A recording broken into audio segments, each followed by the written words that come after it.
Olá, bem-vindos a mais um programa Arte da Guerra com o embaixador Francisco Seixas da Costa. Programa que está a ser gravado na quarta-feira, o dia em que oficialmente acabou o primeiro período de cessar-fogo entre os Estados Unidos e o Irão. Era também o dia em que estava previsto que houvesse uma segunda ronda de negociações. Mas aparentemente J.D. Vance, o vice-presidente dos Estados Unidos, não chegou a embarcar para Islamabad, a capital do Paquistão, e o Irão também disse que não estava interessado em novas negociações enquanto os Estados Unidos mantivessem o cerco ao Irão e aos portos iranianos. Estamos novamente num impasse claro e mais ou menos completo na guerra do Médio Oriente, não lhe parece, embaixador? A sensação que existe é que ambas as partes julgam que o tempo funciona a seu favor. E é isso que normalmente acaba por criar as dificuldades neste tipo de confrontos. Os Estados Unidos têm um problema complicado para resolver. É que Trump claramente quer se libertar desta guerra, mas quer se libertar por cima. Não se quer libertar eh, criando uma situação que possa ser vista nos Estados Unidos como uma derrota americana. Trump não está naquilo que é a maneira de ser de Trump ter derrotas. Não há derrotas no mundo de Trump. E por isso mesmo tem que encontrar uma saída por cima. Portanto, de certa maneira, hoje está nas mãos do Irão encontrar um salvar de face para Trump. Já se percebeu que o Irão, não, independentemente de ser uma potência militar muito frágil hoje em dia, tendo em atenção aquilo que foi a destruição da sua marinha, da sua força aérea e de vastos setores das suas infraestruturas de natureza militar, e não só. Há muitas infraestruturas de natureza civil que foram agredidas nesta guerra, por Israel, quer pelos Estados Unidos, mas o Irão ainda tem surpreendentemente, e isto também pode ter a ver com a circunstância dos Estados Unidos não terem medido bem aquilo que era o potencial do Irão, o Irão ainda tem uma capacidade de atuação muito forte. E, em particular, tem uma capacidade de disrupção. Isto é, pode não ter forças para avançar em ações militares, mas tem mísseis e tem ainda um arsenal de mísseis extraordinário, ainda tem metade, aparentemente, desse seu arsenal, ou um pouco menos de metade, que pode ser prejudicial, eu diria que menos a entidades navais dos Estados Unidos, mas mais aos Estados ali ao lado, que veem o seu dia a dia em disrupção, porque são os Estados que, no fundo, albergam as bases militares americanas das quais partiu o ataque ao Irão. Isto é tão simples quanto isso. É de facto impressionante aquilo que o Irão consegue fazer, não obstante ter sido bombardeado de forma violenta e terem morrido já mais de 1 milhar de pessoas, e as destruições são imensas e demorarão décadas a recompor, e o Irão já não era um país que vivia facilmente. O Irão vive sob sanções há muitos anos, quer sejam sanções que foram pontualmente suspensas das Nações Unidas, decididas pelo Conselho de Segurança, quer sanções de natureza bilateral, quer do Reino Unido, quer dos Estados Unidos, quer da União Europeia e do Reino Unido. E, portanto, é um país que tem uma forte identidade nacional. Vale a pena lembrar que o regime iraniano, sendo que todos nós sabemos que é uma teocracia e uma estrutura muito ligada à dimensão religiosa do xiismo, e que é profundamente antidemocrática no funcionamento interno, estava a ser ameaçada com manifestações de rua, no fundo, por gente que gostaria de ter um país livre. Ora bem, essa gente agora claramente entrou, digamos, na obscuridade, pela simples razão de que um país agredido, naturalmente que o sentimento nacionalista funciona em favor do regime que está. Mesmo que decapitado pontualmente, digamos, nota-se que a sua estrutura está a funcionar e que a sua capacidade de afirmação no plano político continua a fazer-se, embora numa grande solidão, vale a pena dizer, no plano internacional. Para além das relações, enfim, simpáticas, mas sem consequências por parte da Rússia, para alguém de um diálogo permanente que o Irão mantém ainda com a China, É, não há muito mais, o Irão não tem grandes amigos no plano internacional. O que torna, digamos, mais interessante perceber como é que um país deste género consegue, apesar de tudo, apesar das dificuldades de natureza financeira, etc., manter ainda uma capacidade de reação face àquilo que é a grande potência internacional que são os Estados Unidos. Os Estados Unidos fizeram anunciaram este cessar-fogo, esse cessar-fogo acabava agora. Trump encontrou uma fórmula extraordinária que é prolongar o cessar-fogo sem data.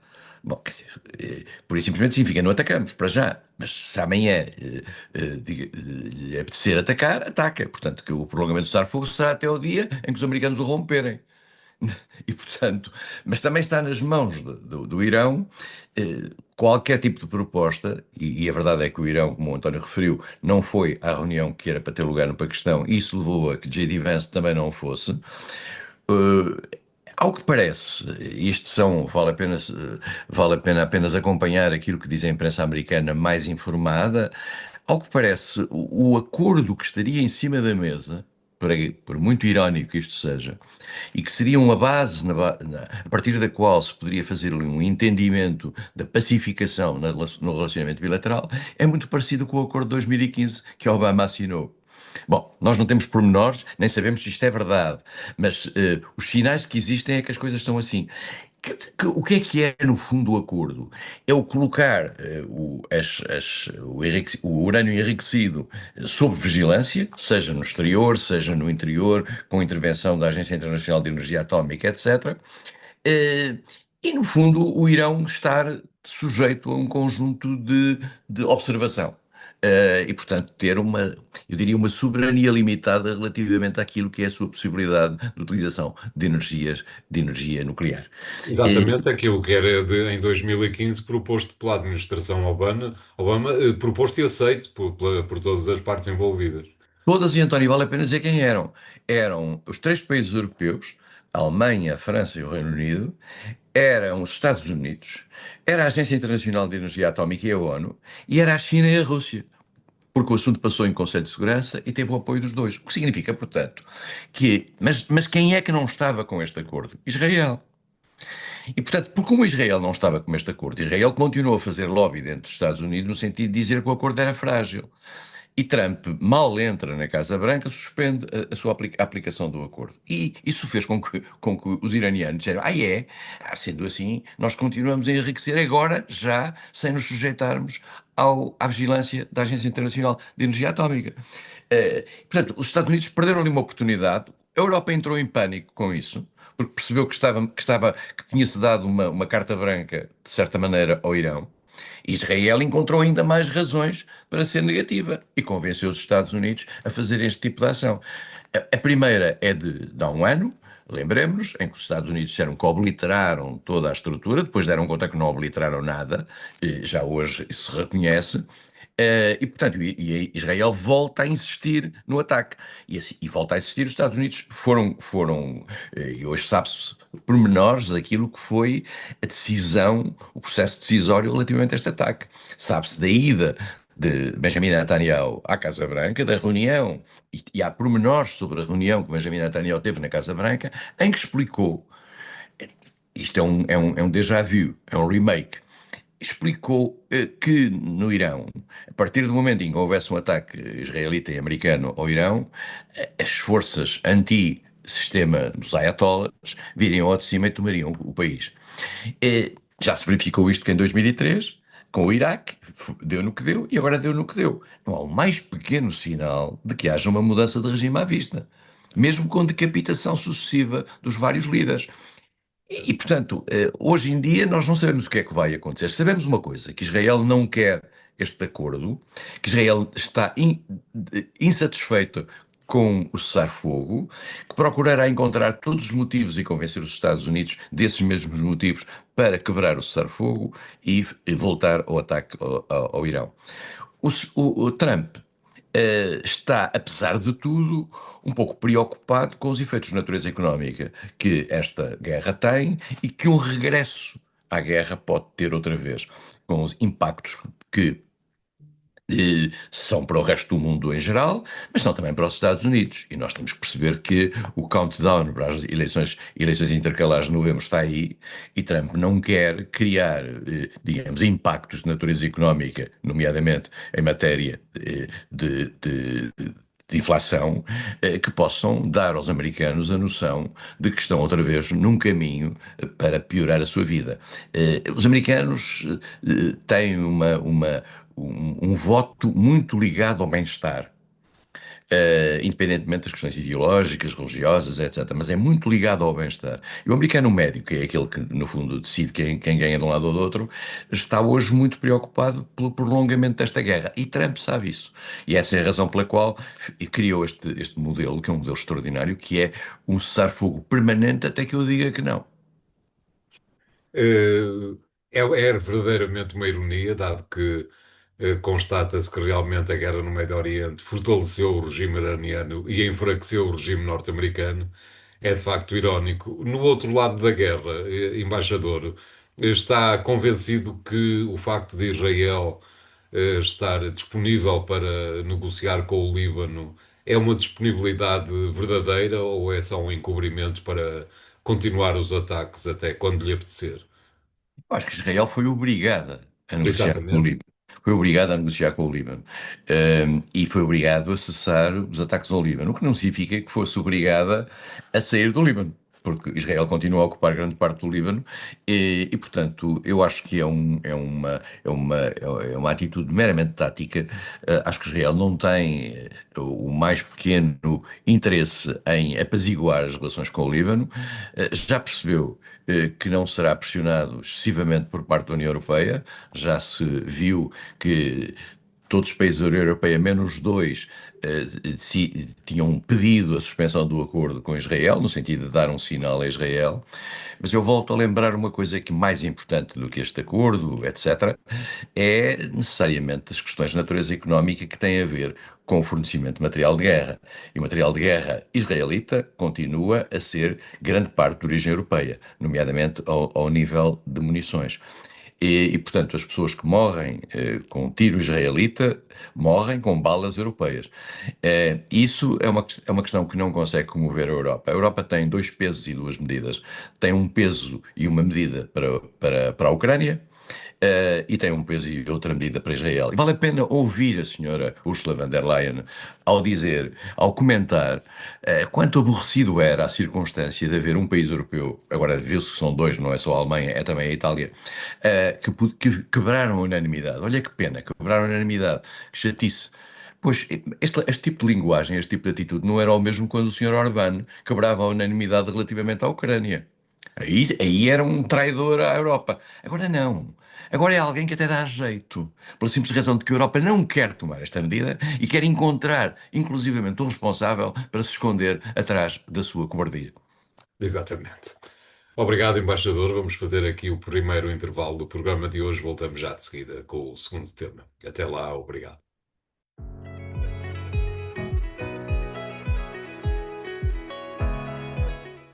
Bem-vindos à segunda parte da Arte da Guerra, desta vez para falarmos não diretamente, mas indiretamente, ainda assim, da guerra no Médio Oriente. Perguntava-lhe, embaixador, como é que tem visto o facto de, por um lado, o Japão estar a preparar-se para se rearmar e, por outro lado, creio que pela primeira vez desde a Segunda Guerra, ou desde o final da Segunda Guerra Mundial, o exército japonês participou num exercício militar com os Estados Unidos.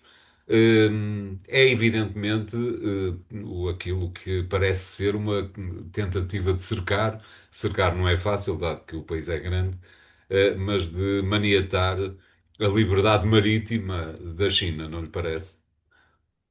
Sim, o que dá a ideia que este novo governo japonês, dirigido por esta senhora Sanai Takaichi, eh, que já se anunciava ser um governo bastante à direita, é um governo que decidiu, de certa maneira, dar sequência àquilo que é um sentimento em setores conservadores japoneses sobre a necessidade da China reforçar a sua dimensão de segurança e defesa. O Japão dimensionar-se em termos militares. Nós sabemos que a Constituição japonesa, que foi imposta pelos americanos, por MacArthur, no seu artigo 9, tem uma limitação muito grande relativamente à possibilidade do Japão se rearmar. A história do Japão é uma história complicada e a China é talvez, digamos, o país que mais conhece essa história, dada a invasão da China pelo Japão, vale a pena lembrar. E, e a China sai humilhada, o Japão sai humilhado da Segunda Guerra Mundial, é obrigado a aceitar todas as condições. Uma das condições, António, vale a pena lembrar, foi a perda da tutela sobre Taiwan, que estava nas mãos dos japoneses. E, portanto, não é que agora o Japão reivindique Taiwan, mas reivindica a existência de Taiwan e a segurança de Taiwan como um elemento da sua própria segurança. E, portanto, o Japão o que é que diz agora? O Japão diz que estes governos japoneses, já Shinzo Abe o tinha dito, de uma forma um bocadinho mais moderada, mas diz muito claramente o seguinte: uma eventual, digamos, entrada da China em Taiwan, que terá por parte dos Estados Unidos aquela resposta que nós nunca sabemos qual é, chamada ambiguidade estratégica. Os Estados Unidos nunca disseram o que é que farão se isto acontecer, mas aceitam o princípio de uma só China, que é um ponto importante. Mas se isso acontecer, a China considera que isto é um elemento de natureza existencial para de segurança nacional. E que, portanto, estaria disponível para acompanhar qualquer tipo de reação que houvesse a essa invasão. Bom, isto para Pequim é terrível para os ouvidos de Pequim, porque no fundo coloca o Japão a ter ideias relativamente a algo que para a China é absolutamente identitário, que é a questão mais cedo ou mais tarde, Taiwan fazer parte da China, pela simples razão de que todo o mundo considera, em grande parte do mundo, considera que aquele território é território chinês. E vale a pena lembrar, eu já aqui disse, já contei isto aqui várias vezes, que Taiwan que foi para a ilha, regressou à ilha e perdeu o lugar no Conselho de Segurança, onde Pequim lá está, e foram os americanos que quiseram fazer isso para criar uma conflitualidade com Moscou, na altura, nos anos 71, 72.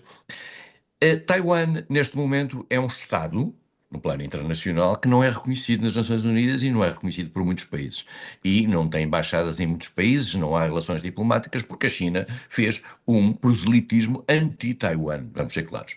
Só que Taiwan é um país, um Estado que é uma potência económica. 90% dos chips importantes para a economia mundial são produzidos em Taiwan.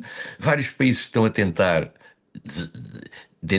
começar a produzir para evitar ficarem dependentes disso, porque se um dia Taiwan cai nas mãos da China, são esses mesmos chips que ficam nas mãos da China. Também convém ter isto presente. Portanto, hoje estão em Taiwan, amanhã podem estar na China. E há quem diga que a atitude americana é decrescente até ao momento em que seja capaz de substituir, em termos de produção, a produção de Taiwan. E isso é 2034, creio, ou 32 ou 34, segundo as estimativas. Ora bem, Taiwan, a China, o Japão vive preocupado com isso, vive preocupado com a assertividade da China na região, tenta trazer os Estados Unidos a bordo para a região, foi sempre o objetivo daqueles países todos, desde a Coreia do Sul, das Filipinas, etc., foi ter os Estados Unidos ali a bordo para contrariarem aquilo que é, digamos, o vizinho imenso que é a China. Os Estados Unidos deram ar de fazer um pick and choose em relação às suas opções ali na região, e claro, o Japão agora é um free rider desta presença americana e quer fazer os exercícios navais, quer fazer também trazer as Filipinas para esse mesmo contexto, está a trabalhar com a Austrália, que vive muito preocupada com a China, e também está a ter um problema, porque a China reagiu em relação a estas atitudes japonesas, nomeadamente reagiu em termos de limitação dos vistos para turismo, de limitação das compras de produtos alimentares, de limitação da venda de material de duplo uso, isto é, civil e militar, ao Japão. Uh, e, portanto, o Japão sente também uma certa agressão em relação a isto. E, por outro lado, dentro da sociedade japonesa, há variedíssimos sinais, o último dos quais é quase caricato, é um soldado japonês que salta para dentro da consulado da China, em alguns no Japão, e com uma faca e coisas do género, porque há um sentimento anti-chinês dentro do Japão, clarissimamente. E, naturalmente, este discurso do governo é popular e cavalga esse mesmo sentimento. Vamos ver o que é que vai acontecer. Não creio, com toda a franqueza, que a China vá muito longe, possa ir muito longe. A China, independentemente de estar a começar a redefinir a sua dimensão político-militar, está a anos-luz do Japão. Pode ter qualitativamente algumas valências da China. Peço desculpa, o Japão está a anos-luz da China. Pode ter algumas valências que possam ser importantes com as tecnologias, etc. Dito isto, o Japão não tem capacidade para afrontar ou para ameaçar minimamente a China e, portanto, qualquer reação japonesa só poderia ser complementar de uma eventual atitude dos Estados Unidos no caso de uma invasão chinesa a Taiwan. Claro. Parece-lhe, embaixador, que será ainda para breve, poderá estar para breve, uma investida da China em Taiwan? Pergunto-lhe isto porque muitos analistas têm dito que o exemplo norte-americano, nomeadamente o exemplo na Venezuela, o exemplo no Irão, um eventual terceiro exemplo em Cuba, poderia fazer com que a China se achasse com o direito de resposta, digamos, para intervir em Taiwan, tal como os Estados Unidos está a intervir em diversos pontos do globo. Parece-lhe que isso pode vir a acontecer num futuro próximo?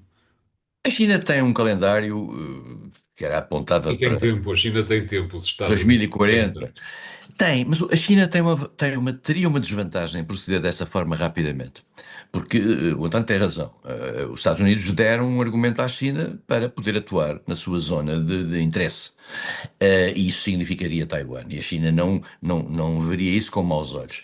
Só que a China, neste momento, é, perante o mundo, uma espécie de potência referência de estabilidade.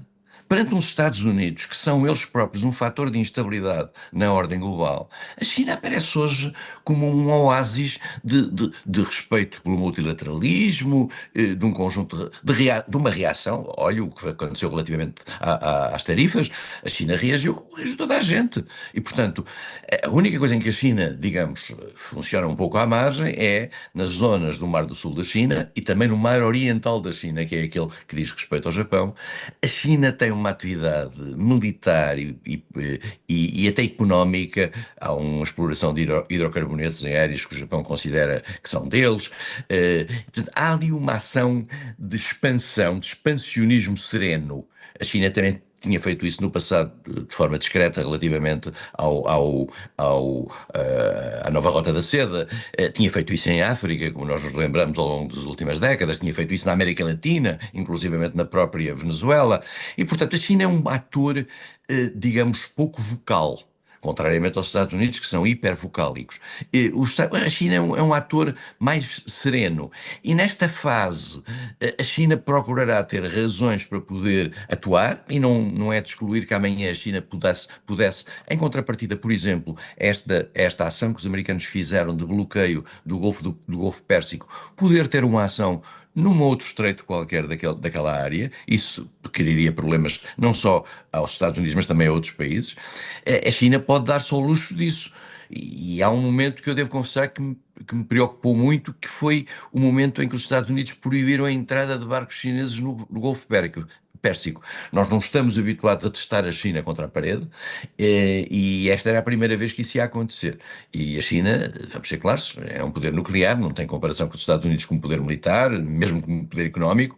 Dito isto, é um poder importante e uma reação por parte da China, que normalmente nunca se faria contra os Estados Unidos, far-se-ia contra interesses ligados aos Estados Unidos, isto é, países daquela área que possam, de certa maneira, ser vistos pelos Estados Unidos como seus protegidos.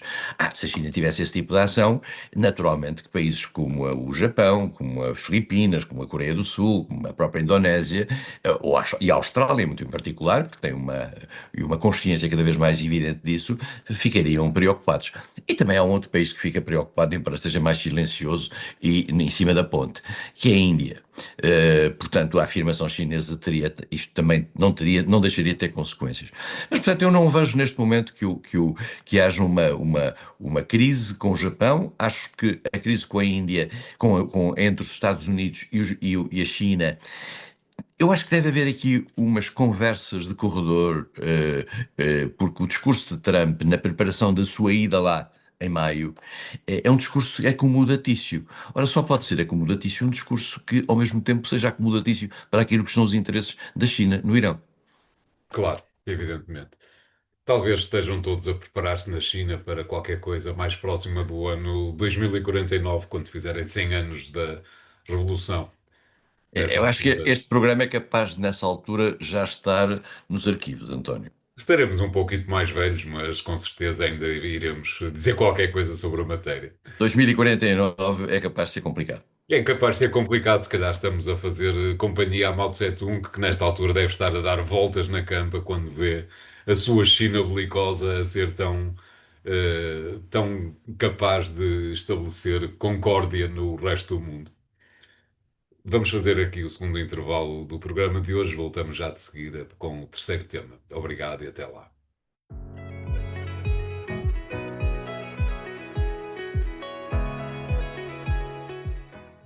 Bem-vindos à terceira parte de A Arte da Guerra. Desta vez, embaixador, para lhe perguntar se lhe parece que a Bulgária vai substituir a Hungria na União Europeia. Isto é, há quem diga que o novo primeiro-ministro búlgaro, ou seja, o ex-presidente búlgaro, é mais pró-russo do que o anterior primeiro-ministro e que, portanto, num quadro em que o senhor Orbán perdeu na Hungria, é possível, dizem alguns, é possível que a Bulgária tome as dores russas no seio da União Europeia em mãos.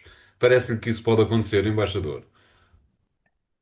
Capaz de surgir da parte desta nova liderança búlgara, que é Rumen Radev, que é um homem que é uma figura na história da política recente da Bulgária, é capaz de assistir-se a uma tomada de posição dentro da União Europeia Assustada com a Eslováquia, talvez?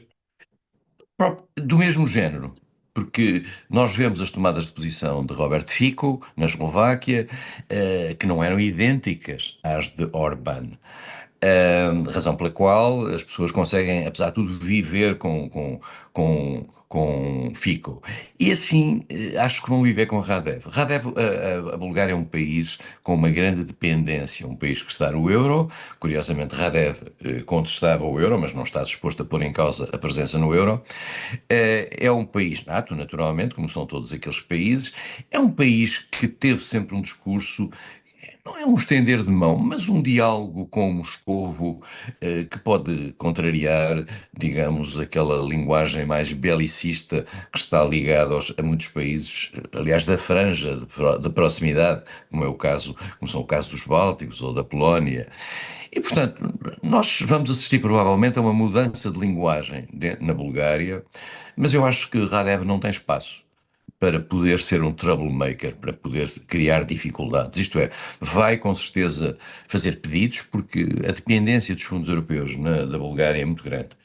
E Radev, que tem uma experiência grande, teve 9 anos como Presidente da República, assistiu a vários governos. É interessante dizer que desde há 25 anos, António, que não havia, que todos os governos eram de coligação, o que criava grandes dificuldades. Ora, Radev conseguiu, em poucos anos, em pouco tempo, criando um partido novo, conseguir 130 lugares nos 240 lugares do Parlamento, o que vai dar uma maioria absoluta, como aconteceu agora com Magyar na Hungria, e isso vai criar, digamos, uma nova realidade. Isso não vale a pena ter dúvidas.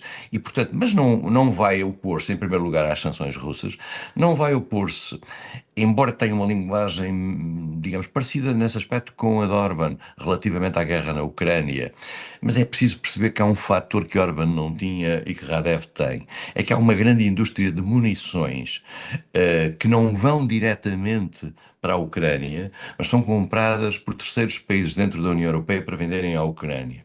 E essa indústria de munições é uma indústria que estava em crise durante muitos anos e foi a guerra da Ucrânia que lhe conseguiu dar uma nova vida e uma sobrevida. Ora bem, não é provável que o Sr. Radev, por razões de natureza ideológica de proximidade com Moscovo, vá fechar a torneira a esse fabrico de material que está a dar emprego e que está a dar dinheiro à Bulgária. Portanto, vamos ver o que é que vai acontecer, mas seguramente que a União Europeia vai, como vai fazer a magiar na Hungria, vai-lhe passar a mão pelo pelo, para utilizar uma expressão que eu não sei se este programa acomoda, mas são expressões do português vernáculo que é preciso recuperar, histórico, mas vai-lhe passar a mão pelo pelo, vai lembrar-lhe que há uns fundos comunitários que dependem da boa vontade de Bruxelas e da boa vontade dos países que mandam na Europa. E da Comissão Europeia. Portanto, eu acho que Radev vão tentar acomodá-lo, como vão tentar acomodar Robert Fico, e não acredito que Radev vá ser um fator bloqueador, para responder à sua pergunta, idêntico àquilo que foi Orban. Portanto, digamos que tudo está bem quando acaba bem na frente ucraniana, isto é, os 90 mil milhões de euros estão finalmente desbloqueados, e, portanto, tudo vai continuar como até aqui, sendo que vale a pena chamar a atenção para o facto de há há uma boa quantidade de semanas, pelo menos tantas quantas leva a guerra, no Médio Oriente, que ninguém fala em negociações de paz para a Ucrânia. Já toda a gente se esqueceu praticamente disso, quer dizer, e de certa maneira também nós temos que ser respeitosos relativamente às tarefas do senhor Jared Kushner e do senhor Witkoff. Para Coitados, já eles não têm. podem estar em dois lados ao mesmo tempo, A mas também há ubiqui- de faltar pouco. A ubiquidade é um sentimento difícil na diplomacia, eu sei do que falo, nem sempre se consegue fazer tudo ao mesmo tempo e estar em dois sítios ao mesmo tempo. E, portanto, eles já foram tão longe quanto podiam ir e, como aprendizes de diplomatas, foram bastante longe, que tiveram uma experiência extraordinária. Dizem que o State Department não está propriamente agradado com isto, mas, de facto, parece não haver nada. Isto também deve ser a ver com a circunstância de que, aparentemente, a Ucrânia está, de certo modo, a empatar a guerra, no plano do terreno. E que isso, de certa maneira, digamos, coloca os russos numa posição mais defensiva e mais difícil de negociar. E, portanto, de tal maneira está a ganhar a guerra, ou está a ganhar valências para esta guerra, António, você viu a Ucrânia a ir ao Golfo, aos países do Golfo, oferecer know-how e oferecer drones e oferecer uma série de experiências de natureza militar. Portanto, um país que está absolutamente acossado não reage assim. O que significa, portanto, que a Ucrânia, apesar de tudo, e estes anos, estes 4 anos e tal, passados, claro, claramente deram à Ucrânia, em primeiro lugar, uma maior maturidade sob o ponto de vista nacionalista, que se podia pôr em dúvida, nomeadamente o nacionalismo de toda a zona fora de Donbass e da Crimeia, e deram-lhe a capacidade de reconstruir uma indústria militar importante. E esse também foi um fator que está a levar muitos países europeus a serem seduzidos para a manutenção da relação próxima com a Ucrânia. Não é só uma questão de defesa e segurança no plano do território, é também ter ali um aliado que, mesmo que não seja membro da NATO, pode ter um papel importante em termos de produção de armamento, etc., que pode ser importante para os restos dos países europeus, nomeadamente para aqueles que são limítrofes com a Rússia. Vamos ver o que é que vai acontecer, mas neste momento, digamos, não há notícias de Kiev. Exatamente. Obrigado, embaixador. O programa A Arte da Guerra vai ficar por aqui desta vez.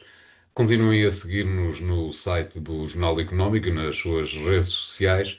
E para a semana cá estaremos com um novo programa e três novos temas. Obrigado e até lá.